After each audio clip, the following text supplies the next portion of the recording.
Praise lord. దేవుని నామానికి మహిమ కలుగును గాక. మీ అందరికీ కూడా ప్రైజ్ లార్డ్. దేవుడు తన కృపను మీకు తోడుగా ఉంచి బలపరిచి సహాయం చేయను గాక.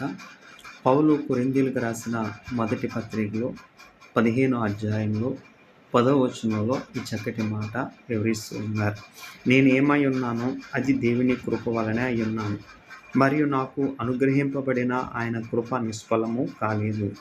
కానీ వారందరికంటే ఎక్కువ ప్రయాసపడినది నేను కాను, అది నాకు తోడై ఉన్న దేవుని కృపే అని ఈ చక్కటి మాటలు పౌలు తెలియజేస్తున్నాడు.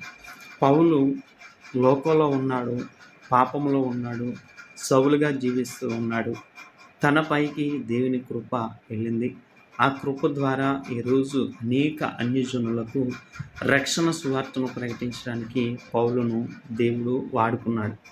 సౌలుగా ఉన్నప్పుడు ఎంత ప్రజలను ఇబ్బంది కలుగజేశాడో, తర్వాత తన జీవితంలో దేవుని కృప తోడైనప్పుడు ఎన్నో శ్రమలు, ఎన్నో ఇబ్బందులు, ఎన్నో కష్టాలు అనుభవించినప్పటికీ కూడా ఆ కృప మట్టుకు ఆయనకు తోడై ఉండి ఆయన బలపరిచి నడిపించింది.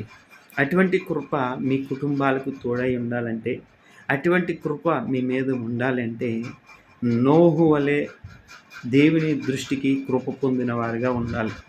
నోహు దేవుని దృష్టిలో కృప పొందిన వాడిగా ఉన్నాడు. ఆదికాండం 6వ అధ్యాయం 8వ వచనంలో ఆ కృప తన కుటుంబం మీదకి రావడానికి దేవుడు సహాయం చేశాడు.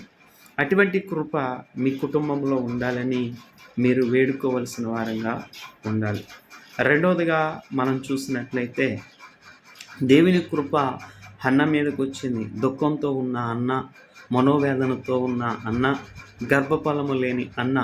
కాబట్టి ఆ మనోవేదనతో ఉన్న అన్నకు దేవుని కృప తనకి తోడే ఉన్నప్పుడు సమూయేలు రాసిన మొదటి గ్రంథము 1వ అధ్యాయము 8వ వచనంలో చూడగలుగుతున్నాం. అన్న ఒక మనోవేదన తొలగింది, దుఃఖము తొలగింది, తనకున్న అవసరతను దేవుడు తీర్చాడు, గర్భం తెరిచాడు, తన జీవితంలో సంతోషాన్ని ఇచ్చాడు. అలాగే మూడవదిగా చూస్తే హిజ్కియా మరణకరమైన పరిస్థితి కలిగినప్పుడు దేవుని ప్రవర్త ద్వారా నీ మీదకి మరణం రాబోతుంది, నీ ఇల్లు సర్దుకో అని చెప్పినప్పుడు హిజ్కియా దేవుని సన్నిధిలోకి వెళ్ళి కన్నీళ్లు కాల్చి హిజ్కియా దేవుని వేడుకున్నప్పుడు కృప ఆయన మీదకి వచ్చినప్పుడు 15 సంవత్సరాల ఆయుష్ దేవుడు ఇచ్చాడు. అంటే హిజ్కియా దేవుని కృప ద్వారా మరణాన్ని తప్పించుకొని దేవుని దగ్గరకు రాగలిగాడు. నోహు దినాలలో దేవుని కృప నోహు కుటుంబాన్ని రక్షించింది, హిజ్కియాను రక్షించింది. ఈ కృప నీ కుటుంబాన్ని రక్షిస్తుంది.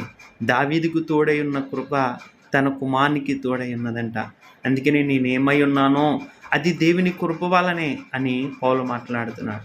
ఈ కృప నీకు కావాలంటే దావీదు కీర్తనాకారుడు నీ కృపలో నుండి నేను తొలగిపోకుండా నీ కృప నా మీద నుంచు ప్రభువా అని 51వ కీర్తనలో ఆయన కృప కొరకు కనిపెట్టుకొని ప్రార్థిస్తున్న దావీదు వలె నీవు కూడా దేవుని సన్నిధిలో దుఃఖించి ప్రార్థించినట్లయితే దేవుడు నీ మీదకి వచ్చే ప్రతి శాపాన్ని తొలగించి ఆయన కృప నుంచి నిన్ను ఆశీర్వదించి నీ కుటుంబాన్ని బలపరిచి ఆయన కృపలో ఎదుగుటకు సహాయమును దయచేసి కార్యాలు జరిగించునుగాక.